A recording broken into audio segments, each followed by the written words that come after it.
बहुत समय पहले की बात है। नीलपुर गांव नाम का एक गांव था। उस गांव के किनारे एक छोटी सी झोपड़ी थी। उस झोपड़ी की दीवारों में दरारें थीं, लेकिन उससे ज्यादा उसमें रहने वालों के दिलों में दरारें थीं। उस घर में सिर्फ 3 लोग रहते थे। एक सरला, उसकी सास चंपा और उसकी प्यारी सी बेटी मुन्ना। कुछ दिन पहले ही सरला का पति इस दुनिया से जा चुका था।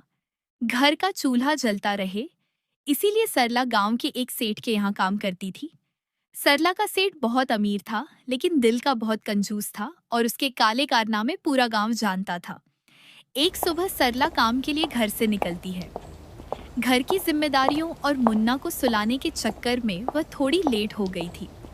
जैसे ही वह सेठ की चौखट पर पहुंची, तो वह उसे लेट आता देखकर उस पर चीख पड़ा। अरे ओ महारानी, ये तेरे बाप का घर है क्या कि जब मन किया चली आई? घड़ी देखना भूल गई है या फिर गरीबी ने दिमाग भी खा लिया है? अगर कल से 1 मिनट भी लेट हुई तो सीधा पगार काटूंगा। गमवार कहीं की। माफ कर दीजिए सेठ जी, आज थोड़ी सी देर हो गई। गलती हो गई, आगे से ध्यान रखूंगी। फिर वह वहां से बड़बड़ाता हुआ चला गया। सरला भारी मन से काम पर लग गई और सोच में डूब। इसने मुझे गवार कहा? शर्मदार! अगर मैं इस वक्त मजबूर ना होती तो तुझे बताती कि मैं कितनी पढ़ी लिखी हूँ। गवार तो तू खुद है, जिसे बात करना तक नहीं आता, पागल कहीं का। गई। शाम तक घर का सारा काम खत्म करके वह अपने घर के लिए निकल जाती है। बिटिया, ये सब देखकर मेरा कलेजा मुंह को आ जाता है। कहाँ तो तूने कलम पकड़कर बड़े बड़े ख्वाब देखे थे, और अब कहाँ तू उस सेठ के घर काम करने पर मजबूर है। बेटा, मुझे माफ कर देना, मैं तुझे इस बुढ़ापे में सुख नहीं दे पा रही। अब ये सब बोलकर खुद को छोटा मत कीजिए माँ। जो होना था हो गया। आपके बेटे के साथ मेरा साथ यही तक था।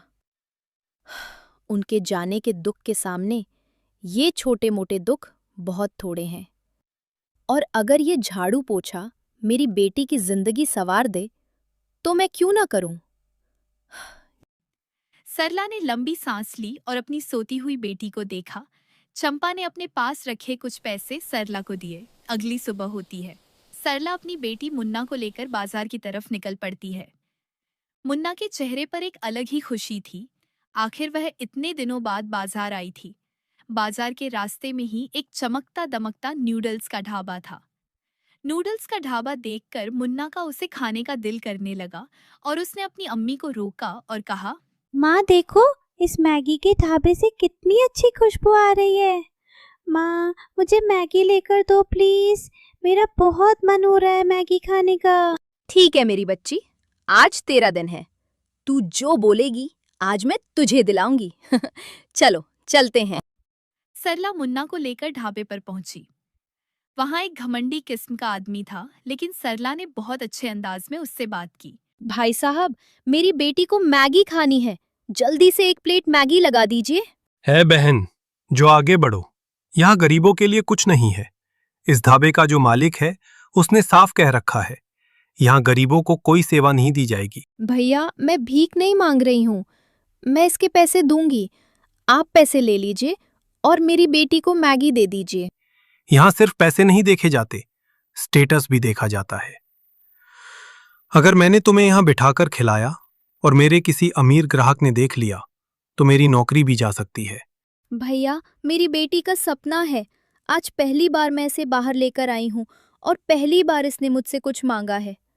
भैया, एक माँ का दिल रख लीजिए। माफ करो बहन, मेरी नौकरी चली जाएगी। आखिर कौन है इस ढाबे का मालिक? गांव के सबसे बड़े सेठ शर्मदाद का। उसने सेठ का नाम सुनकर सरला के अंदर का स्वाभिमान जगा दिया। कोई बात नहीं बेटी, चलो मैं बाजार से मैगी खरीदकर अपने हाथों से तुम्हारे लिए अच्छी सी मैगी बनाकर खिलाऊंगी। चलो यहाँ से चलते हैं। कोई बात नहीं माँ, ठीक है, चलो यहाँ से चलते हैं। दोनों आगे बढ़े और किराने की दुकान से मैगी और जरूरत के मसाले खरीदे। घर पहुंचकर सरला ने मुन्ना के लिए मैगी बनाना शुरू किया। उसके हाथों में एक अलग ही जादू था। जब उसने मैगी में मसाले डाले तो उसमें से बहुत अच्छी खुशबू आने लगी और वह घर से दूर तक फैल गई। उसी समय वहां से एक अमीर जोड़ा गुजर रहा था।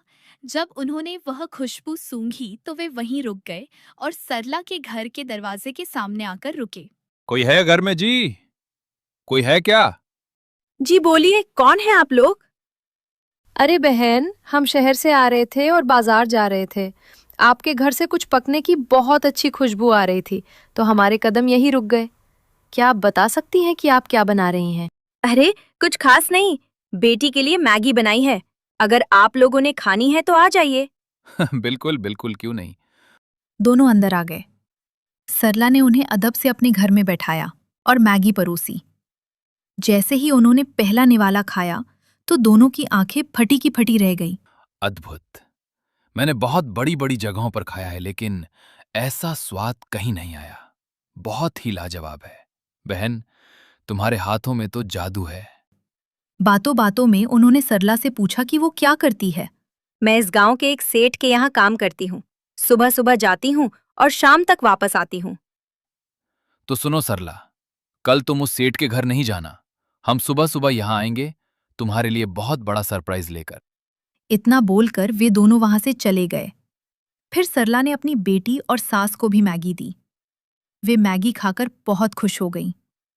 अगली सुबह के 5 भी नहीं बजे थे कि सरला के घर के बाहर से आवाज आई। सरला बहन, ओ सरला बहन, जल्दी उठो और देखो हम तुम्हारे लिए क्या लाए हैं। आवाज सुनकर वे तीनों बाहर आ गईं। सामने का नजारा देखकर सब हैरान रह गए। घर के सामने एक मैगी का ठेला था और उस पर जरूरत का सारा सामान भी मौजूद था। भाई साहब, ये सब क्या है? इस ठेले में क्या है कुछ समझ नहीं पा रही। बहन, कल तुम्हारी मैगी खाकर हमें समझ आ गया कि तुम्हारे हाथों में हुनर है। जैसे हमें मैगी पसंद आई, मुझे पूरा यकीन है कि पूरे गांव वालों को भी पसंद आएगी।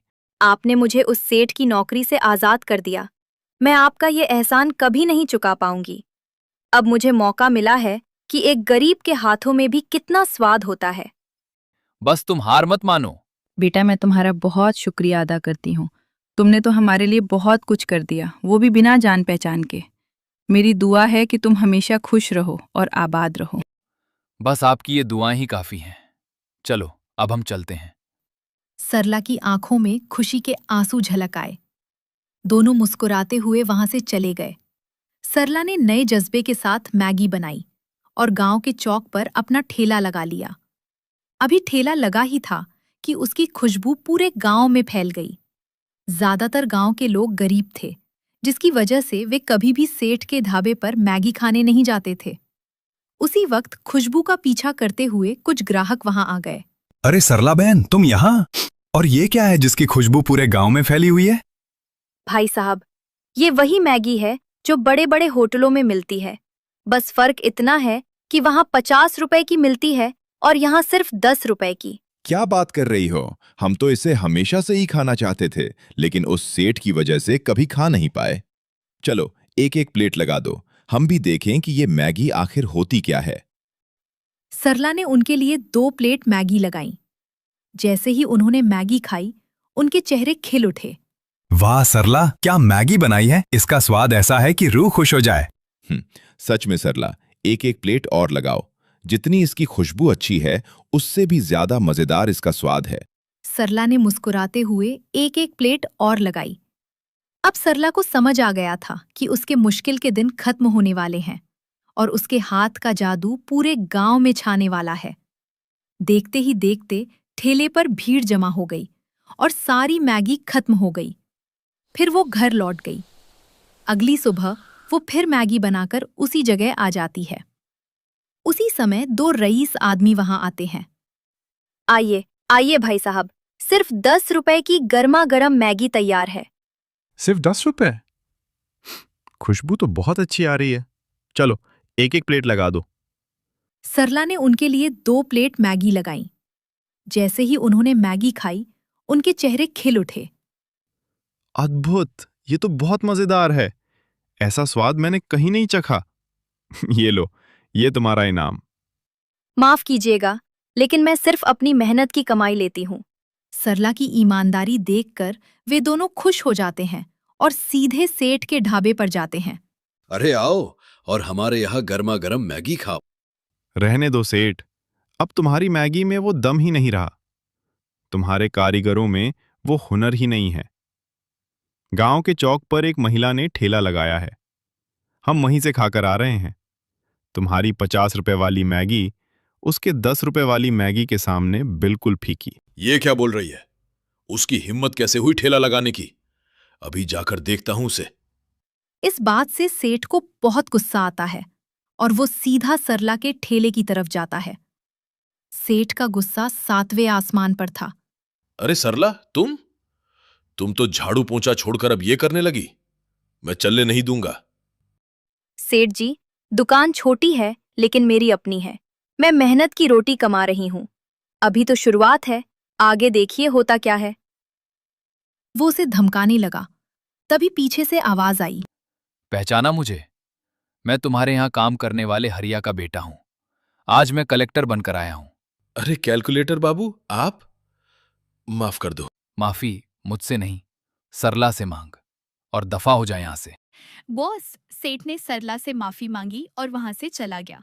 ये देखकर सरला बहुत खुश हुई। दोस्तों, इस कहानी से हमें यह सीख मिलती है कि जब हम जिंदगी से हार रहे होते हैं तब कोई ना कोई ऐसा जरूर आता है जो हमारी मुश्किलों का हल बन जाता है। इसीलिए कभी हार मत मानो और अपने हुनर को पहचानो।